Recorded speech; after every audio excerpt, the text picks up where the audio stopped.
Okay, good morning, good morning, good morning. We are live on Facebook. Excited to be here, just waiting to make sure that it pops up and that we have no technical difficulties in getting things together this morning. And we are live. Perfect. Good morning, everybody. I am Andre English. I'm excited to be with you guys today. We are here today for our morning mentorship. Our morning mentorship. And for those of you who have been a part of the Legacy Worldwide community, and then you will realize that this call was a staple of our community. It used to take place, pardon me, we are getting near market open. We would do this call 3 times a week in the past, and these calls were absolutely transformative. They were usually led by none other than the phenomenal leaders Randy and Wanda Webb. We also used to, of course, be blessed with Sakina as well, and some other guest speakers that would come on, and they would just pour into us and pour into us. And we usually had a book that we were reviewing at the time, all towards personal development and personal growth. And it was just a phenomenal experience. So for those of you who have been on those calls before, definitely, maybe share with people some of the experience that you had on that. But it was absolutely a phenomenal time. And we did those calls for about 2 years straight. And when I talk about the success of individuals, the growth of individuals that came out of those calls, including myself, was absolutely amazing. And so the other day I was sitting there and I was reflecting, and I was sitting back and I said, man, I really, really miss these calls. Like I really miss having these calls in my life, and having the accountability of the call towards my own personal development. And I just threw out there, hey, who misses these calls? Who else besides myself is missing these calls? And a lot of people responded. And one of the things that Randy and Wanda always taught us is that, basically leadership is filling a void, stepping up, serving, etc. And so as I sat there that morning and realized that other people missed the calls as much as I did, I thought to myself, you know what? They're not coming back unless we bring them back. And so we decided to go ahead and do that. And so I put out there that we're going to start the morning mentorship calls, and we're going to do that. Look at my eyebrow, folks. This is wild. I didn't realize I had one going crazy, but we got one going crazy.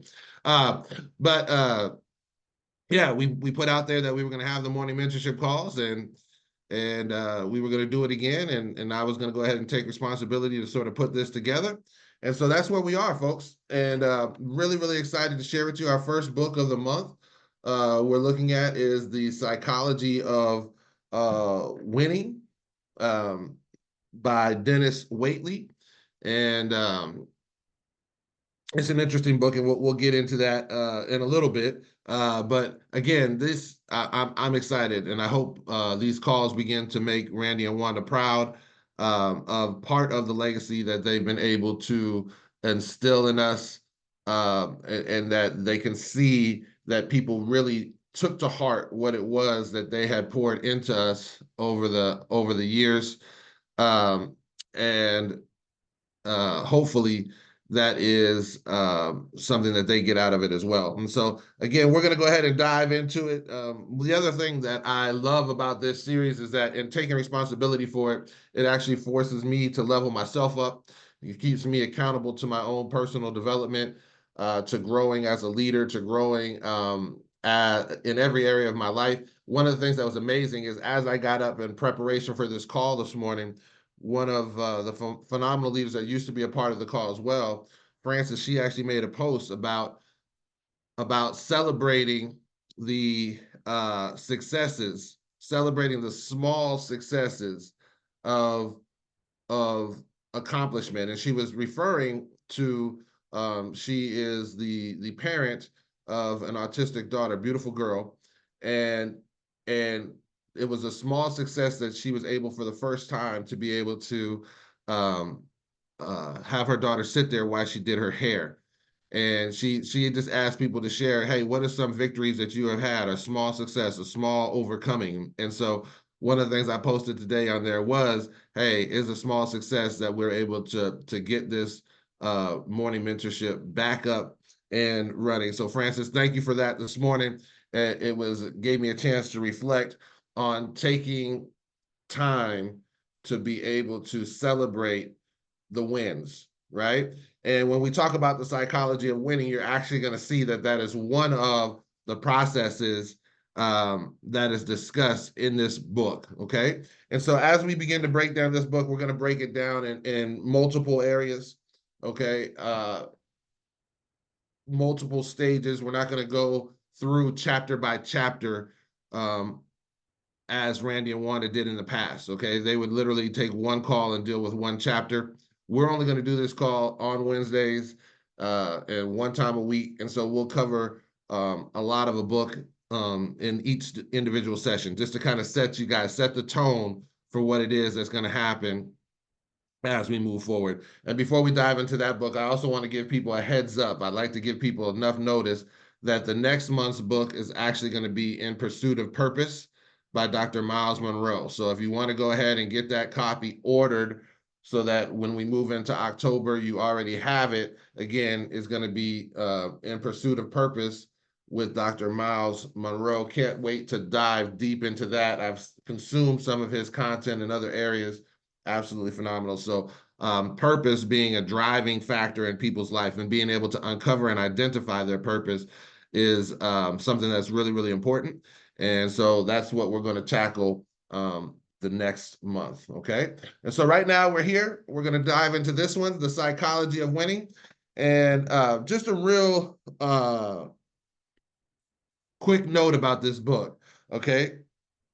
One of the things that I initially felt as I started to read this book is in many ways this book feels a little antiquated. Okay, it doesn't feel as if some of the examples sort of held up, if you will. Okay, I'm not sure exactly when this book was published, but it doesn't feel as if all of the examples have held up, in terms of what is going on. He mentioned sometime that we were going to be able to do certain things by the year 2000, or um, certain examples of people who were high achievers didn't necessarily hold up for us. But what I did find is that the principles of the book were still spot on. Okay.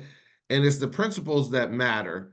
The principles are timeless. The principles are things that you can refer back to over and over again. And they work no matter who you are and where you're at and what country you're from and all those types of things. And so, what I did find is that this book was filled chock full of principles that you could apply in your life and that you could use to level yourself up. And so from that standpoint, I was excited.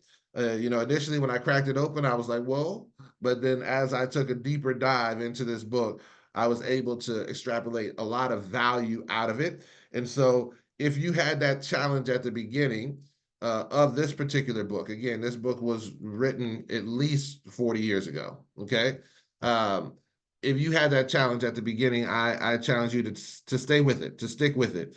One of the analogies I like to use is um, most of us have a food or something that we don't like, a taste, a drink, something it is that we find absolutely disgusting, vile, if you will, right? But when we go to the supermarket, if we walked into a Kroger, if we walked into a Publix, if we walked into a Ralph's or any of the supermarkets across the country, and we happen to see that item on the shelf, let's just say that you find Coca-Cola absolutely disgusting. And as you went into the area and you began to look for other drinks and you saw Coca-Cola on the shelf, you would not walk out of the grocery store and say, you know what, I can't believe they got this vile Coca-Cola in this store. Therefore, I'm going to leave and I'm never coming back, right? And so a lot of times when we're looking at this information, we do respond to information. We do respond to some of these self-development texts in that way, right? Because it challenges us sometimes in a way. Because some of these books, some of these great books were written in the late 1800s, the early 1900s, 1950s, etc. And they're filled with principles, just like that grocery store is filled with other things that you need to be able to fill yourself up and take care of your household, right? And so, what I encourage you to do is if you're reading books like this, right, books from the past that may not align with some of the values that we've developed as a society or that you have developed as a society or as a person, then what I challenge you to do is use the supermarket approach. Just go ahead and put the things into your basket that you need for your household at that time, right? Don't throw away the whole supermarket. Don't throw away the whole book because in there's going to be a principle. There's going to be something of value that you can use that you could put into your personal development cart and you can begin to check out and you can begin to level yourself up. So if you were challenged with this book from the beginning, as I was, continue to take a deep dive because I'm going to guarantee you that there's some absolute nuggets in this book that you're going to get some value out of. Okay. Um, I hope that helps. All right. So as we begin to dive, let's go ahead and take a look at the book. And we're going to just look starting off at the overview. And one of the first points in this book is you are either the captive or the captain of your thoughts. All right, let me say that again because I went ahead and I put that actually in bold letters for myself. You are either the captive or the captain of your thoughts. How many of us have found ourselves throughout the day realizing that we're not even in control of our own thoughts? Our thoughts are just going all the time. There's an incredible book called What to Say When You Talk to Yourself by Shad Helmstetter. Okay. And the book talks about how the majority of self-talk, right? The majority of self-talk or the majority of talk that you hear is your own thoughts. It's your own self-talk to yourself.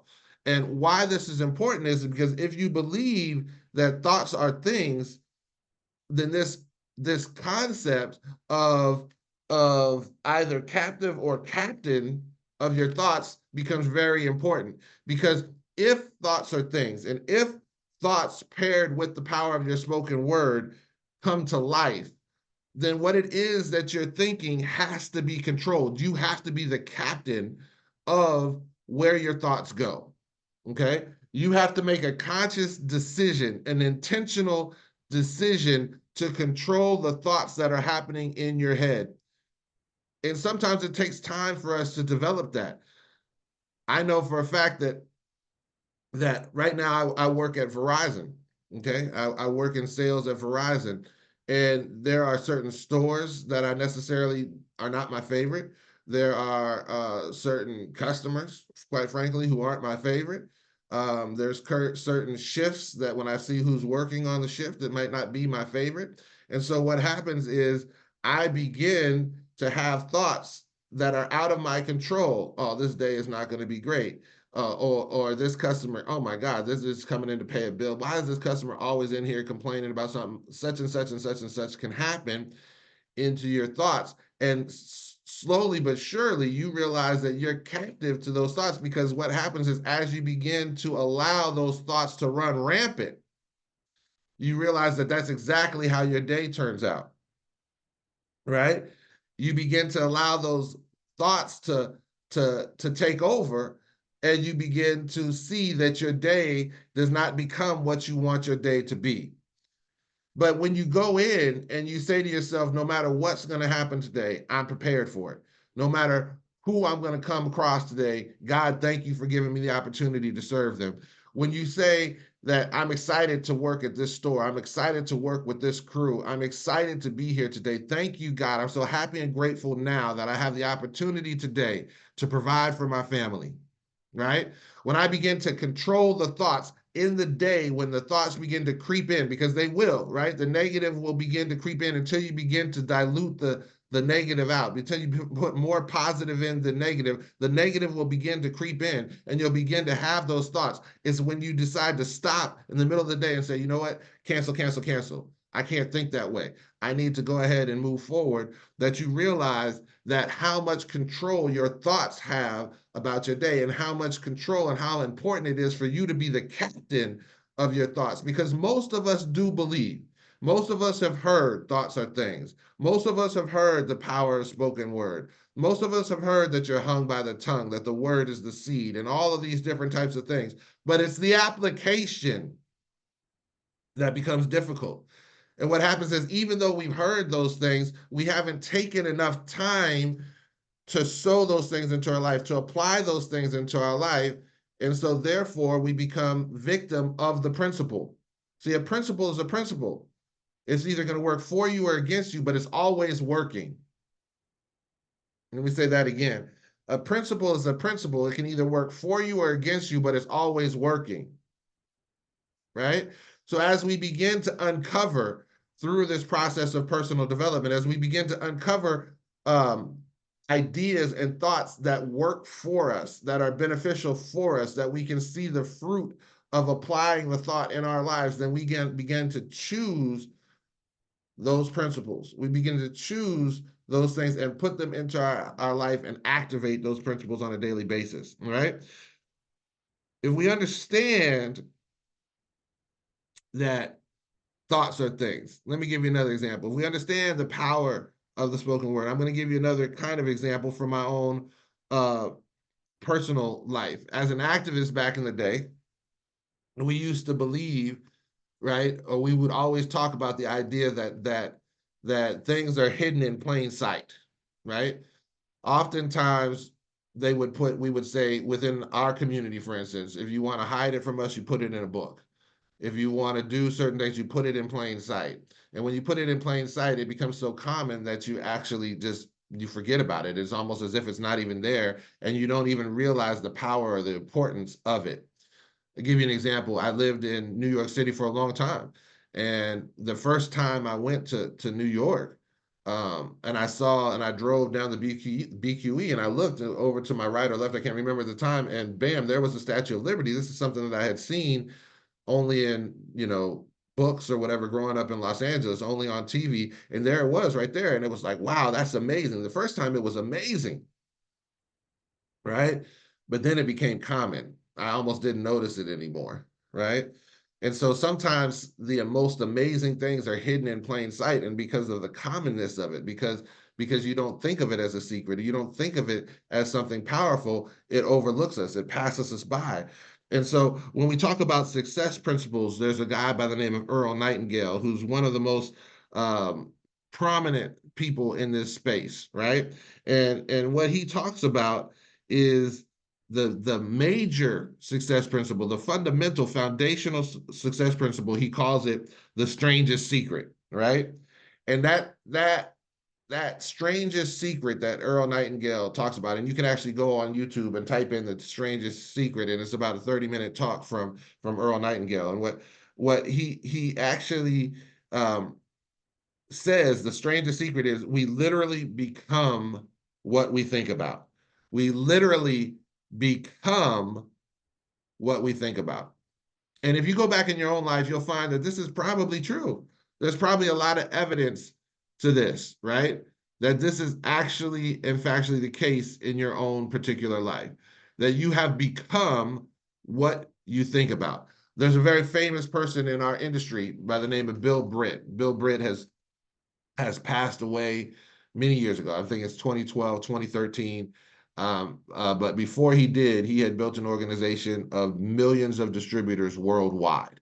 His organization was so big that they used to say that you could literally like blow up a country, like, a bomb could drop on a country and his volume wouldn't change, right? He had a huge, massive organization, and he had a massive impact on people's lives. And he used to talk about this. He used to say that everybody lives at the level that they think and speak, right?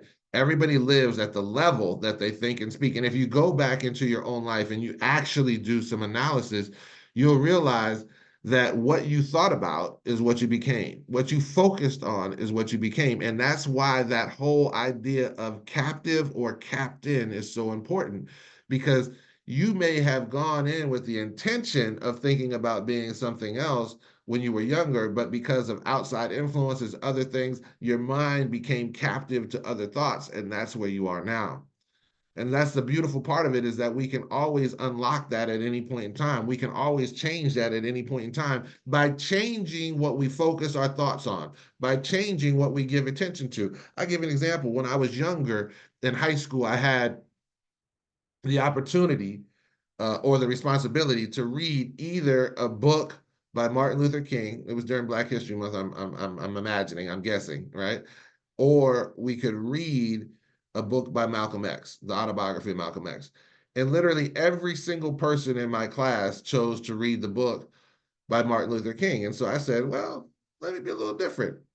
I'm going to read the autobiography of Malcolm X. That one single book changed my life because it began to change my thought process.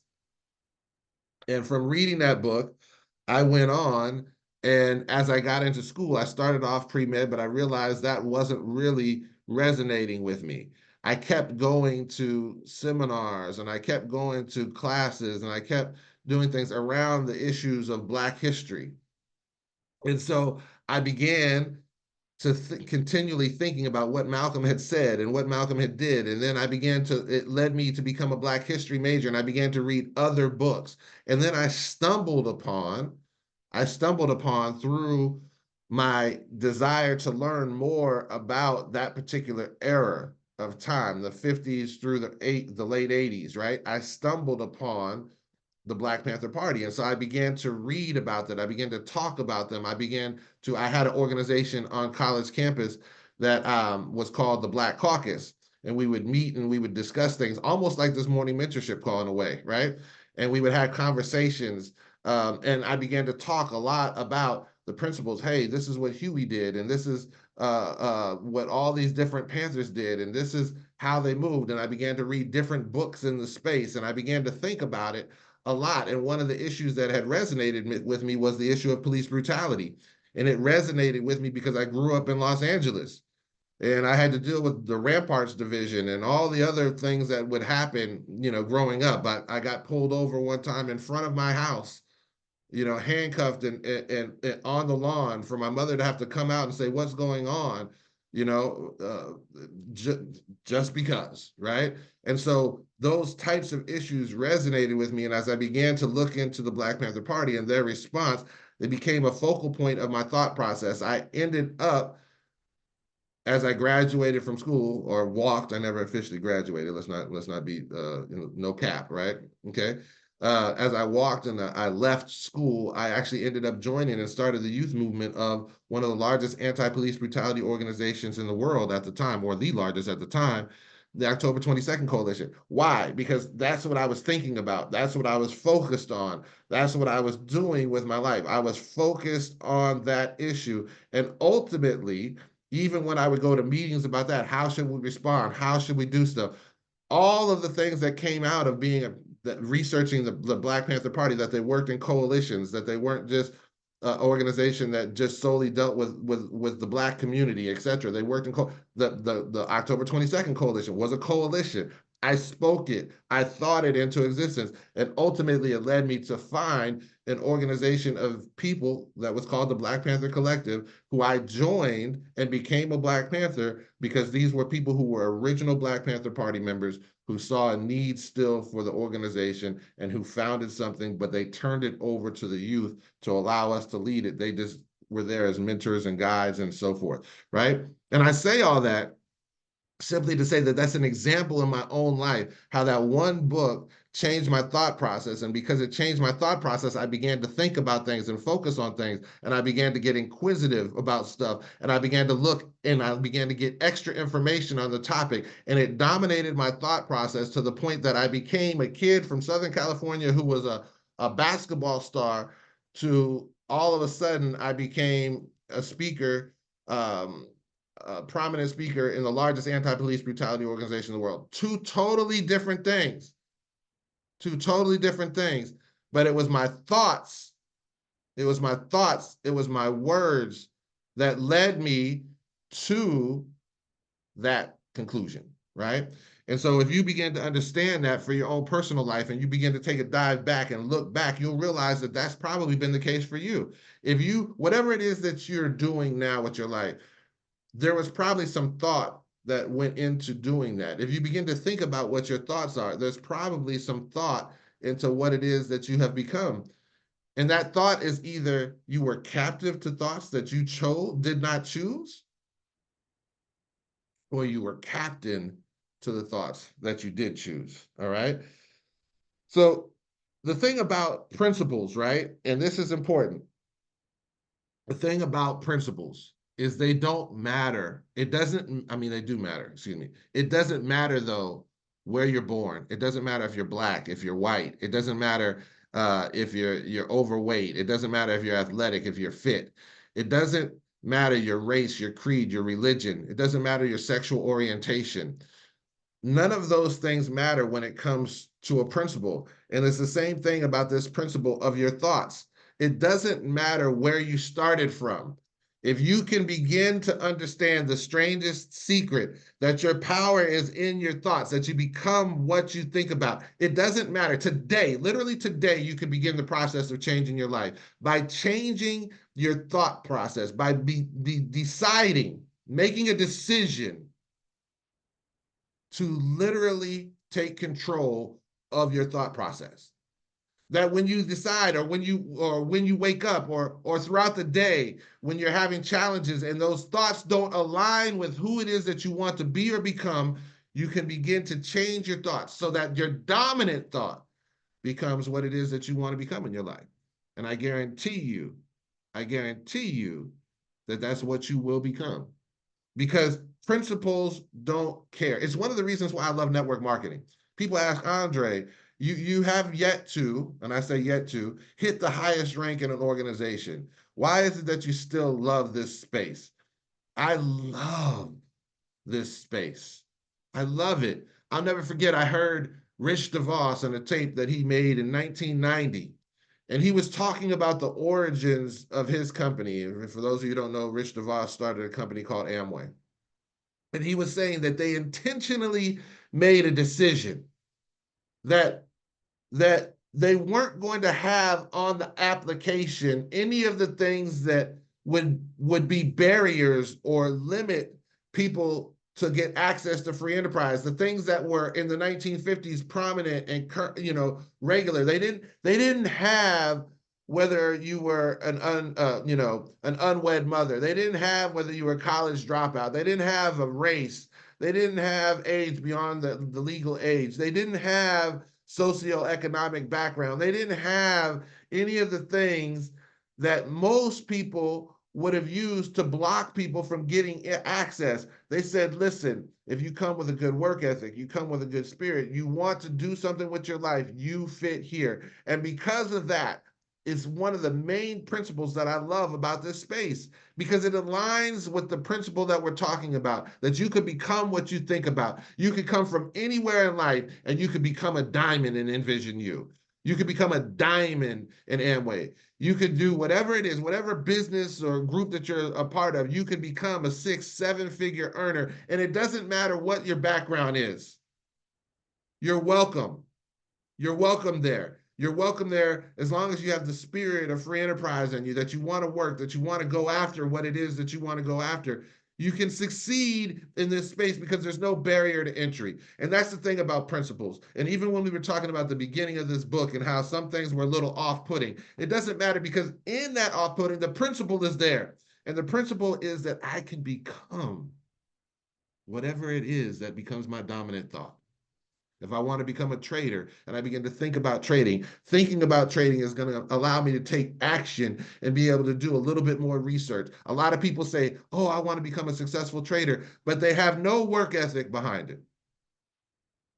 They refuse to get up early in the morning and look at the London session, because you know what? I got to get my rest to go to my job. Knowing that the job is the albatross of their life, the things that they really want to do with their life, the purpose of their life, it needs them to get rid of that job to be able to fully transform into who it is that they are and supposed to be. But they can't get rid of that job until they can replace the income. But the things that are going to be the solution to replace the income, the job is so strong over them that they won't do things. They won't sacrifice a little sleep. They won't sacrifice a little effort because I got to go to this thing that is a secure thing rather than chase the thing that I need to chase in order to go where I need to go. And so they won't get up early. They won't do the London session. They won't maybe stay up like late one night and look at an Asian session and see how that market moves. They won't jump on an extra call. People in the entrepreneurship space, in this space, in the multi-level marketing space will say to themselves, I want to do all these things. I want to make great income. I want to hit $2,000 a month, $3,000 a month, but I won't host a meeting. But there's no way I can go to that event. There's no way that I can do these things. They just decide that they won't do certain things, and therefore their thought process doesn't allow them to go. It doesn't become their dominant thought. All right. All right. So whatever it is, we can start now, and you can apply this principle to your life. What you think about most is what you become. Again, when you think about trading, you think about it most, and you begin to get a love for it, and you realize, as Wanda Webb once said, that this is how you're going to get back everything they took from your ancestors. Right? I was so blown away when she said that. It resonated with me. Right? That this was it. This was the solution. And so why not focus my attention on the solution rather than continue to focus my attention on the problem? If I continue to put my thoughts into the problem, I'm still going to continue to get the results of the problem because it's a principle.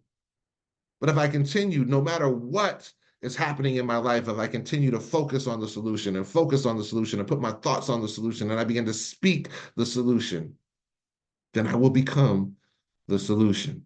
All right? He goes on in we're still, by the way, we're still in the prelude, right? We haven't even got into chapter 1 yet, right? We're still in the prelude, and he says, as you see yourself in the heart of your thoughts, in the mind's eye, so do you become. Think about that.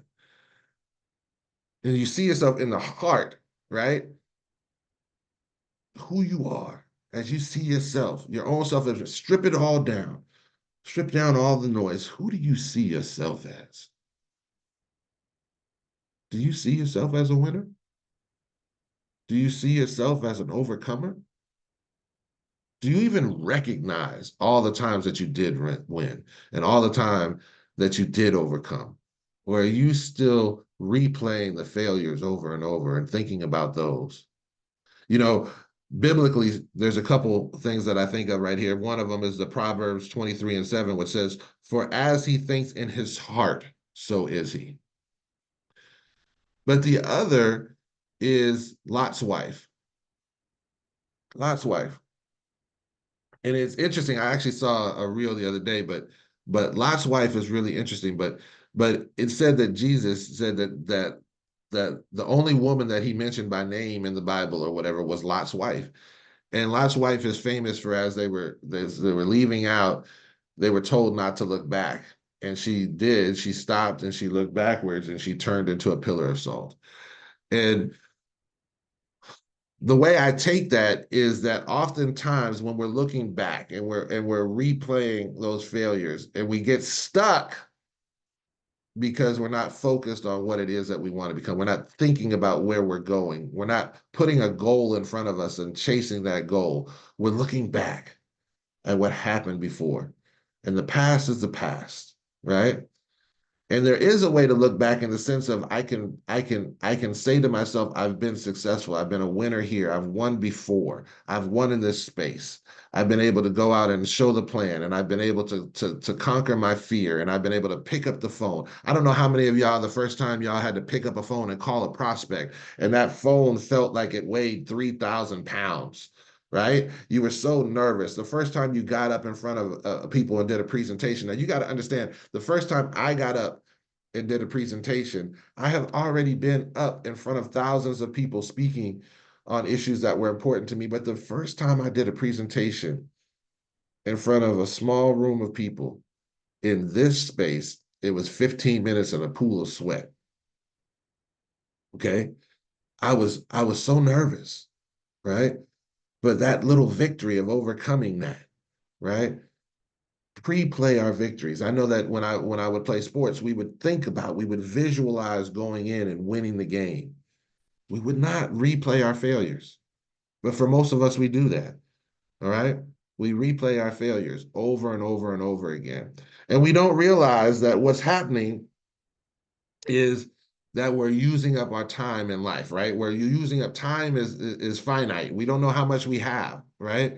And we're using up time. And one of the things that this book discusses, it does take a little bit, and it does talk a little bit about time.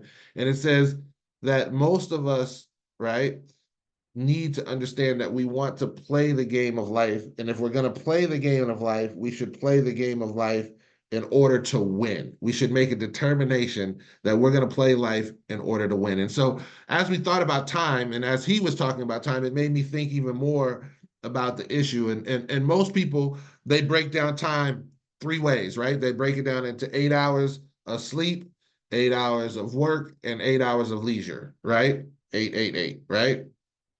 8 hours of sleep, 8 hours of work, and 8 hours of leisure. And so as I began to look at that, I looked at it and I said, well, if I had 8 hours of work or 8 hours in any category, and I timed it times 365, that would be 2,920 hours. Okay. Um, 2,920 hours. And then I began to look at it a little differently. I was like, because sometimes people will tell you that they don't have time, and I don't think people realize how much time they have and how much time they actually don't have. So when they say they don't have time, they use that as a crutch, they use that as an excuse when really they should use that as motivation because they're right, but they don't realize how right they are. And what I mean by that is the average person, let's just say, you don't start your working life and you don't leave until you're 18 years old and you go off to college, and that's when you really start your own life and you begin to generate your own income. And the average person, they say for my generation, is going to work till 72 and a half years, right? So 72 and a half or 72 years. So if we took 72 minus 18, that leaves 54 years of life, 54 years of sort of our adult productive life. Okay. And so what I did is I just took that 2,920 hours, which is the amount of hours in a year for any of those 8 hour categories, and I times it by 54. And that led me to a really big number, 157,680. And then I divided that by 24 hours in a day and divided by that by 365 hours in a year. And guess what it told me? It told me that I really have only 18 years of my life, whether it's for leisure, I sleep for 18 years, or for production at work. And if I want to improve myself in any of those other categories, I have to steal time for one or the other. I have to steal time for one or the other. So for a certain period of my time, I might not get a full 8 hours of sleep. I might only need to get 6 because I need to add more time to working, or I might need to add more. I have to steal some time from leisure time because I need to add time to build my own business at night, or whatever it is, right? But when you realize that in any of those categories, you really only have, for the average person, the average working life, you only have 18 years to get it done. And so when you begin to think of that, you begin to think of what dominant thought could I have that could allow me to free up time in spaces that I want time freed up in? How can I replace my job with my purpose? How can I do things, right? How can I put myself in a position to win? Because I don't have that much time, but I have so much time, right? I have so much time. Most people don't even realize when they begin to calculate out, if they were to take out, I do 4 hours a day of TV, social media, whatever, just to have that mental break. And you do 4 hours a day times 20, times 7 days is 28 hours a week. And you times that times 52 weeks. It's like 3 or 4 working months per year that you're scrolling on your phone. And you say you don't have time, but you have so much time, right? It's because you're have at that point positioned yourself where you are the captive of your thoughts rather than being the captain of your thoughts. Does that make sense? When you begin to realize this concept of time, you realize how important it is, and you begin to prioritize it, and you begin to get after the things that you want. So when we talk about winning in this book, okay, The Psychology of Winning by Denis Waitley, he defines winning as taking the potential you're born with and using it fully towards a goal or purpose that makes you happy. Okay? In other words, you're becoming the dream version of yourself. And we're going to talk about that in a second, right? We're going to talk about that in a second. This one hit me. On page 9, he said, guys, we're only on page 9, right? On page 9, he said, all individuals are not born equal. Some are cursed and some are blessed with their hereditary uniforms. Equality is not nature's way, but what is nature's way is the equal right to become unequal by choice. It's the natural cycle. Wow. Wow. It's a choice. I remember this great book by Rick Pitino, the basketball coach, right? And it said success is a choice. It's a choice. It's a decision. Most of us spend the majority of our day by not deciding on anything.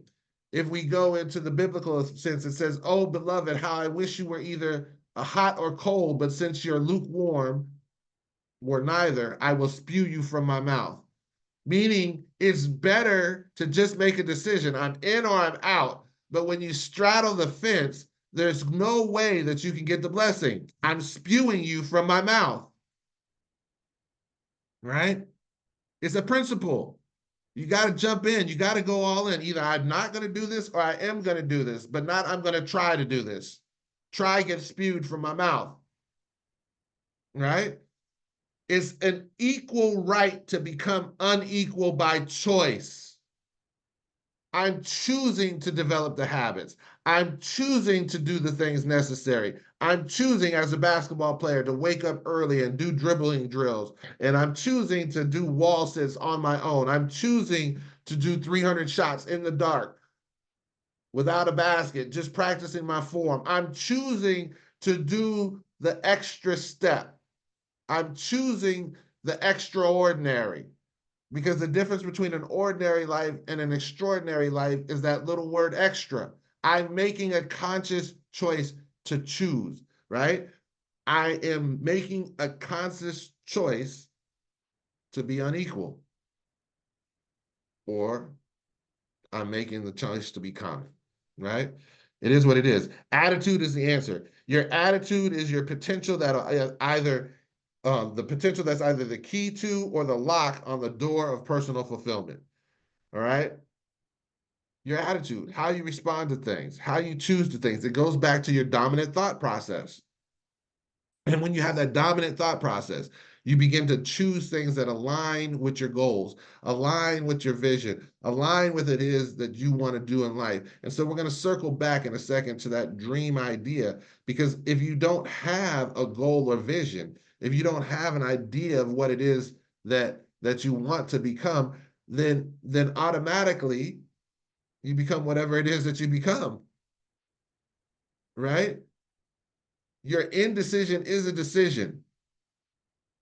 And when we make no decision, when we have indecision, we can't complain about where it is that we end up. All right. The Research Institute at UCLA concluded that the ultimate creative capacity of the human brain may be infinite. In other words, there are no limits to what you can do. All the limits are self-imposed. Attitude, self-image, belief are paramount, right?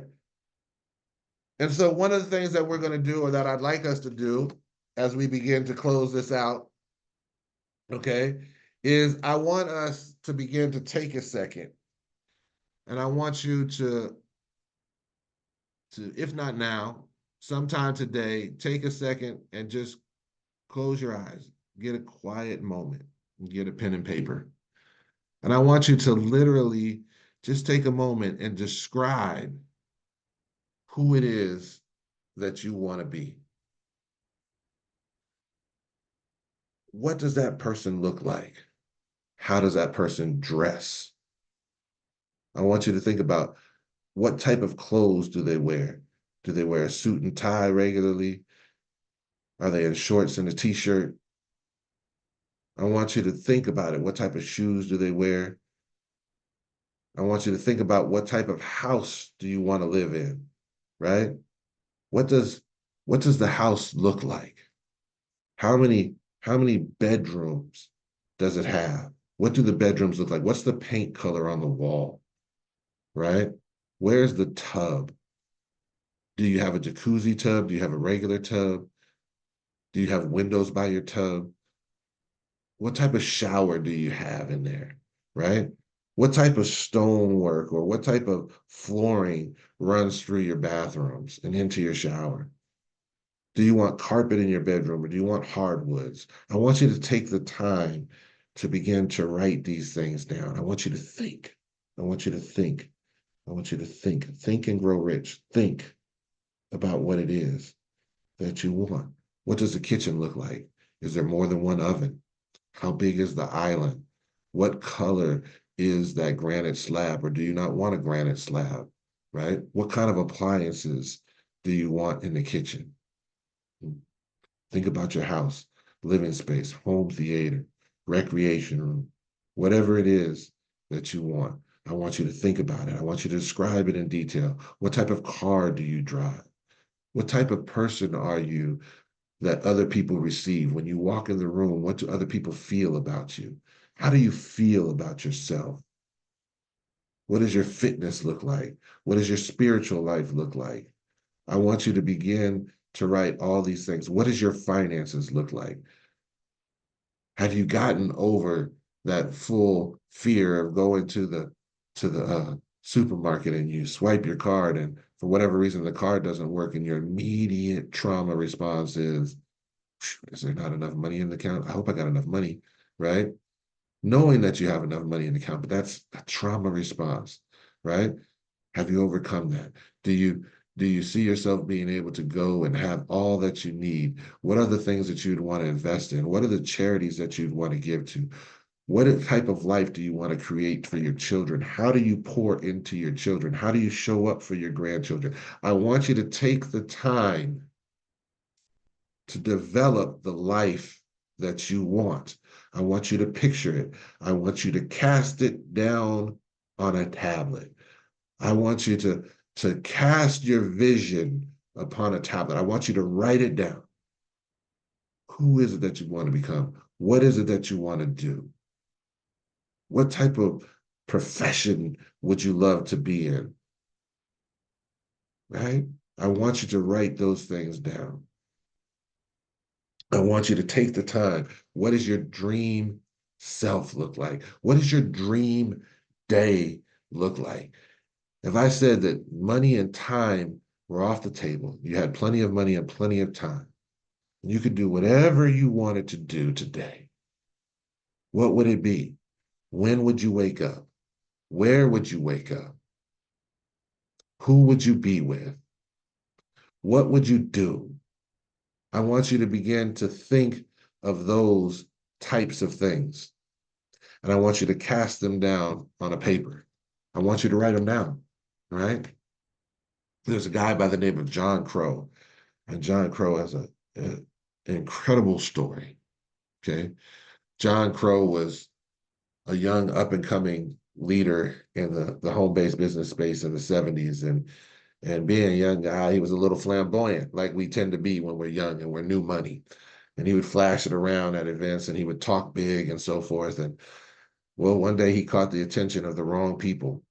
And the wrong people came to his house looking for some of this money that he had. And they ended up shooting him at point blank range in the head with a 357 Magnum. Okay. John Crow, at that point in time, was found and rushed to the hospital, obviously. And at the time, and for many, many years, it was the largest single donation of blood in the blood bank's history to one individual.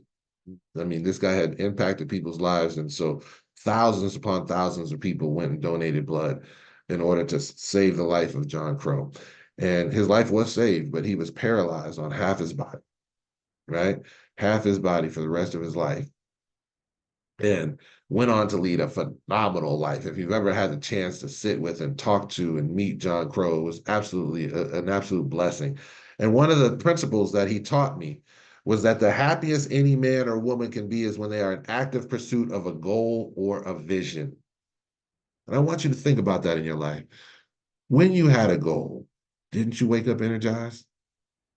Didn't you wake up fired up? When you had something that you were going after and when you were in active pursuit of, did it matter what people said to you? Or did you just go after it? Didn't you have energy all day long? Or even if your job drained you the moment you got off work and you were working towards your goal, you were reinvigorated, re-excited, right? The happiest any man or woman can be is when they are in active pursuit of a goal or vision. And as I began to look at that in my own life, I began to say, man, John Crow is spitting facts, facts. Because whenever I was in active pursuit, I was always happy. And see, the key to that is that you have to have a goal that you are attaining. You have to have a vision for your life. If you don't have either of those things presently, then you're probably dealing with some challenges, some anxiety, some depression. You're probably not happy at the moment, right? With where it is that you want to be. Maybe your goal right now is just, hey, I want some peace. I want some relaxation time. I'm getting ready for retirement. I have a goal to be able to spend more time with my grandbabies. Whatever it may be. But you got to have a goal and you have to be in pursuit of that goal. What do I need to do to set myself up to be able to accomplish this? What needs to happen on a daily basis? That active pursuit, you wake up fired up and excited. People come across me. How come you're so excited every single day, Andre? Because I got a goal.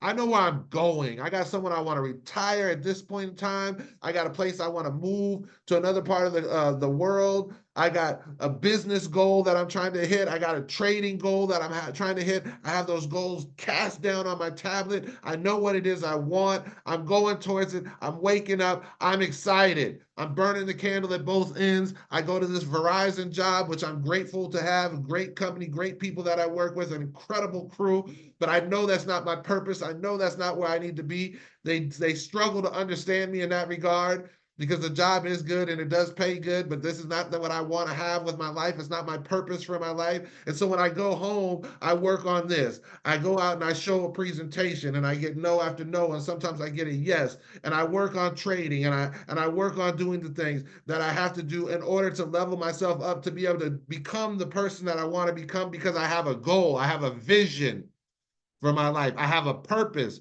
I know what my purpose is. And so I'm fired up every day. I'm fired up every day. I'm excited every day. Anytime someone asks me, how's your day going? Better than amazing.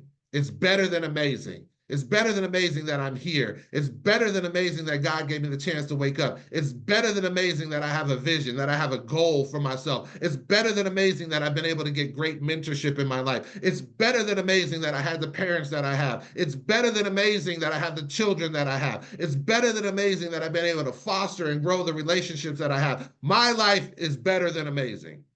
It's better than amazing, right? And I'm excited about where I'm going.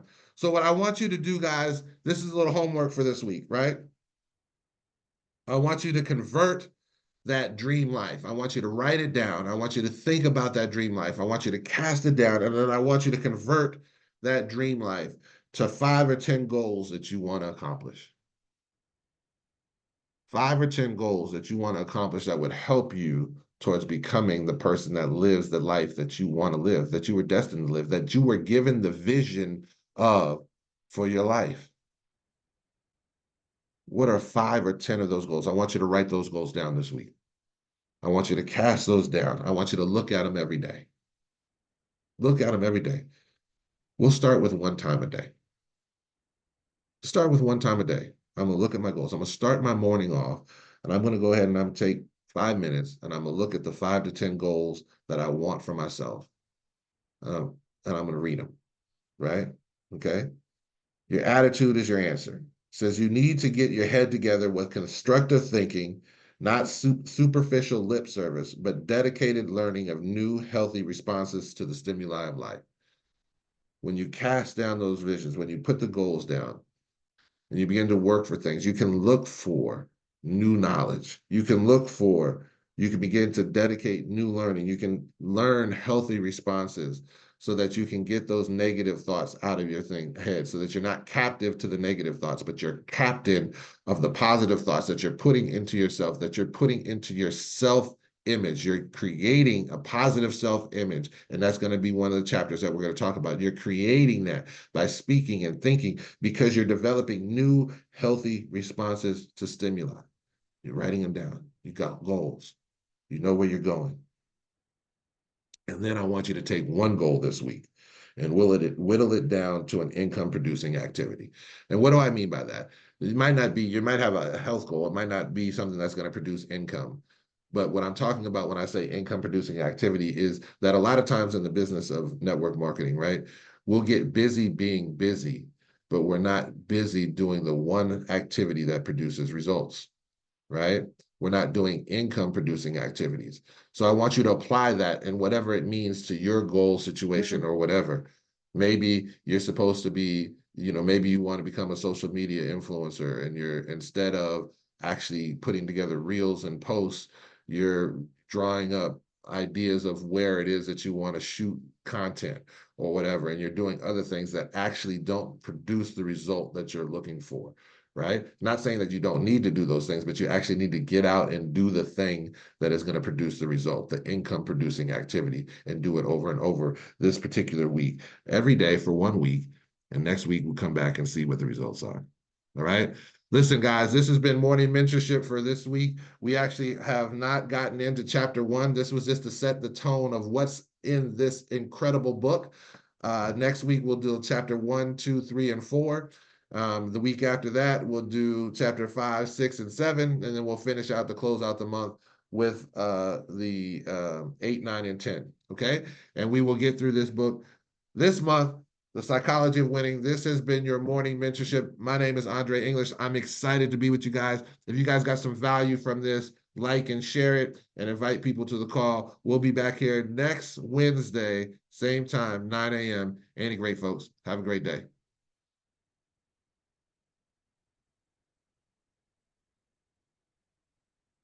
Well, that was great, Coach Andre.